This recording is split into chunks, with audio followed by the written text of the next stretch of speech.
Салам достор, сиздер менен кино дүйнөсү. Тасмабызда эзелдеден бери келе жаткан маймылдардын тарыхы бул жолу такыр башка нукталанат. Маймылдардын башчысы Сезар дүйнөдөн кайткандан кийин маймылдар жаңы топторго бөлүнүп, күн санап акыл эси өсүп, өнүгүп кетишет. Мына ушинтип 300 жыл өткөндөн кийин окуя бүркүт кланынан чыккан Ной аттуу шимпанзенин айланасында тегеренет. Ной аттуу шимпанзе достору Анай жана Суно менен бирге джунглиде жүрүп, бүркүттүн 3 жумурткасын таап алышат. Мыйзам боюнча экөөнү алып, бирөөнү калтырыш керек болчу. Ошондуктан экөөнү гана алышат. Ной дагы бүркүттүн жумурткасын алгысы келип, коңшу аскага секирип таап алат да, уядан 4 жумуртканын жатканын көрөт. Ной алардын бирин кармаганда бүркүт энени байкап калат. Ал ылдый карай тайып түшүп, өтө бийиктиктен кулайт. Бирок чоң бутакка илинип, бактыга жараша аман калат. Жана бүркүттүн жумурткасын сактап калууга жетишет. Бир нече убакыт өткөндөн кийин аттарын кайтарып бара жатып, алар токойдон шектүү үндөрдү угушат. Чалгынга барышып, бири коркуп кетип, бир жууркандын кесиндисин алып качып, үйлөрүнө жетип келишет. Бүркүт кланында жүзөгөн маймылдар жана кичинекей балдары бар эле. Ной өзүнүн жумурткасын мактанып көрсөтүп, ал андан өзүнө жеке бүркүт багып чыкмакчы болот. Көрсө бойго жеткен ар бир шимпанзе мындай жумуртка табууга милдеттүү экен. Анын үстүнө эртең Нойдун 18 жашка толгон туулган күнү эле. Ной атасына барып, эң бийик аскадагы уядан жумуртка таап келгенин мактанып, жууркандын кесиндисин көргөзгөндө чоң шимпанзе катуу коркуп кетет. Жакын жерде экөө бар окшойт дейт. Көрсө адамдарды ушундай аташат экен. Кеч киргенде Ной лагерди айланып жүрүп, аларды бирөө аңдып жүргөнүн байкайт. Бул жапайы кыз болгон болот. Ал Нойго кол салып качып кеткенге жетишет. Биздин каарманыбыз жумурткасын караса талкаланып калган болот. Эртең менен маанилүү иш-чара болоорун ойлоп, Ной катуу кайгыга батат. Анткени эртең мененки маанилүү иш-чарада бүркүттүн жумурткасы жок шимпанзелер чоңдордун катарына кабыл алынбак эмес. Айласы түгөнгөн Ной башка жумуртка табуу үчүн түн ортосунда лагерден аттанып чыгат. Жолдо бара жатып, ал башка кландагы жапайы маймылдардын кол салуусунан жансыз жана жарадар болгон туугандарын табат. Бул чабуул жасагандар маска кийип, электр куралын колдоно алган коркунучтуу өзгөчө маймылдар эле. Душмандар Нойдун атын байкап калып, анын изи менен түздөн-түз лагерине карай жол тартышат. Ной дагы артынан шашып келип, айылы толугу менен күйүп жатканын, бөтөн маймылдар анын кланын мыкаачылык менен талкалап, көбүн барымтага алганын көрөт. Маска кийген чабуулчу маймылдар баары Сезардын атынан деп кыйкырып, айылды талкалап жатышкан эле. Баскынчылардын башчысы Сильва Нойго кол салганда атасы келип, угулун коргоп калат. Тилекке каршы Сильва күчтүү чыгып, муну Сезар үчүн кылып жатам деп, Нойдун атасын өлтүрөт. Эсине келген Ной айылы күлгө айланып, жакындары барымтага алынып кеткенин көрөт. Ал атасынын сөөгүн жашырып, аман калгандарды издөөгө аттанат. Кечинде от жагып жылынып, эртең менен жанынан атасынын ишенимдүү бүркүтү Күн аттуу бүркүттү байкайт. Ной жолун улантып, аңчылыкка чыкмакчы болот. Бирок өзү башка бирөөнүн тузагына түшүп калат.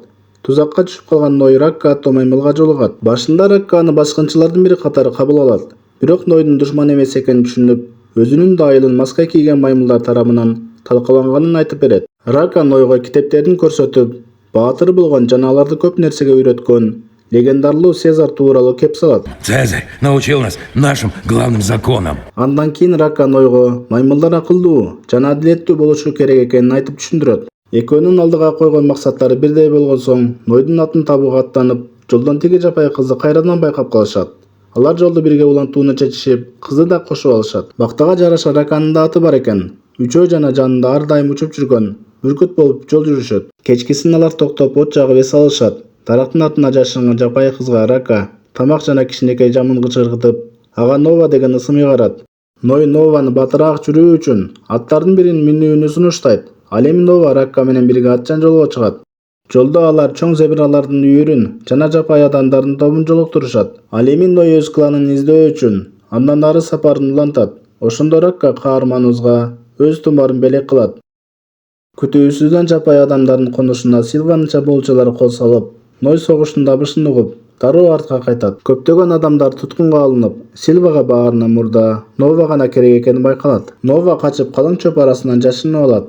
Маймыл чабуулчулар бүт даланы издеп жүрүшкөн эле. Күтүүсүз жерде Нова сүйлөп жиберип, катуу үн менен Ной деп кыйкырат. Ной аны куткарууга умтулуп, Ракканын жардамы менен үчөөлөп, маймылдардан качып кутулуп, токой атына жашынып алышат. Кыз өзүн Мэй деп тааныштырып, Нойдун кланы кайда экенин билерин айтат. Ал учурда Сильва баардык туткундарды байыркы конушка чогултуунун аракетин көрөт. Түн ичинде Ной маймылдардын электр куралын колдонууну үйрөнөт. Жаңы күн башталып, Каармандар Чоң дарыядагы эски көпүрөгө келишет. Көпүрөдө аларды буктурма күтүп турган болот. Силва өз маймылдары менен кол салып, натыйжада качып кетерге жер калбайт. Кармашуу учурунда Мэй ылдый карай кулап түшүп кетип, бирок көпүрөнү кармап турган Торду кармап калууга жетишет. Рака аны куткарууга жетишкен менен күчтүү агым Раканын өзүн агызып кетет. Ной менен Мэйди туткунга алып, байыркы адамдардын конушунда калган туткундарга алып барышат. Ал жердеги маймылдар Мэйге кандайдыр бир келгенди көргөндөй таң кала карашат. Силва Мэйди башка жакка алып барат. Ал эми Ной өз кланынан болгон туткундарды жолуктурат. Ной кланындагы маймылдар кул катары пайдаланып жатышканын көрөт. Мэйди чоң бөлмөгө алып келгенде ал жерден Трейвейтон аттуу карыя тосуп алат. Ал болсо маймылдардын кызматын кылып, адамзат дүйнөсү тууралуу бардык нерсени аларга айтып берерин мойнуна алат. Бул учурда Ной өз уруусунун кичинекей балдарын табат. Аларды өзүнүн апасы карап жүргөн экен. Андан соң маймылдар чоң бубналарды кагып, алдыга өзүн падыша деп жарыялаган Проксимус Сезар аттуу маймыл чыгат. Бул маймыл башка кландарды кул кылып, адамдардын технологияларына жетүү үчүн байыркы сактагычтын эшигин ачууга аракет кылат. Бирок маймылдардын күчү азырынча буга жетпей жаткан эле. Мэй эң күчтүү куралдар жана адамдардын буюмдары жашырылган сырдуу сактагычты жакшы билгендиктен алардын маймылдардын колуна түшүп калышынан катуу коркот. Ошол учурда Силва келип, Нойду өзү менен кошо алып кетет. Анткени аны өзүн падыша деп жарыялаган Сезар кечки тамакка чакырган эле. Бул салтанаттуу кечки тамакка Мэй менен Трейвейтон да келип катышат. Сезар Нойдун өтө акылдуу экенин баалап, адамдардын технологиялары жашырылган сактагычтын эшигин ачууга андан жардам күтөт. Ошол эле учурда ага Мэйдин жардамы керек болот. Сезар бардык маймылдарды кул кылып алгандыктан Мэй да Ной да кызматташуудан кескин баш тартышат. Көп өтпөй Нойго күн аттуу бүркүт учуп келип конгондо ага бул жаман жерден кутулуп кетүүгө үмүт пайда болот. Андан кийин Ной дароо Мэйге барып, ал жашырып жүргөн бардык чындыкты толугу менен айтып берүүнү талап кылат. Что тебе надо? Мэй сактагычка баруучу жашыруун кирүү жолу бар экенин айтат. Анын айтымында бул сактагычтын ичинде адамзаттын сүйлөөсүн кайтарып бере ала турган сырдуу китеп жайгашкан. Ной өз уруусун кул кылган Сезардан куткарып, үйүнө кайтаруу үчүн кызга сактагычка кирип барууга жардам берүүгө макул болот. Ошентип Ной, Мэй, Сунна жана Аная лагерге жашыруун түрдө кирип барып, конушту курчап турган дамбага жардыргыч орнотушат. Ошол маалда Трейвейтон аларды кармап алып, Сезарга кабар бермекчи болот. Бирок Мэй ага жол бербей, карыянын өмүрүн кыятта чыккынчыны деңизге ыргытып жиберет. Андан соң биздин каармандар алгач жээктеги аскалардын жээги менен басып, андан кийин абдан чоң кыйынчылык менен эң бийик аскага чыгышат. Дал ошол жерде сактагычка баруучу жашыруун эшик жайгашкан. Башында алар ичкериден адамдардын жөнөкөй буюмдарын, планеталардын макеттерин жана куурчактарды көрүшөт. Китепти барактап жатышып, адамдар жаратылыштын кожоюндары катары көрсөтүлгөнүн, ал эми маймылдар клеткада отурган сүрөттөрдү көрүшөт.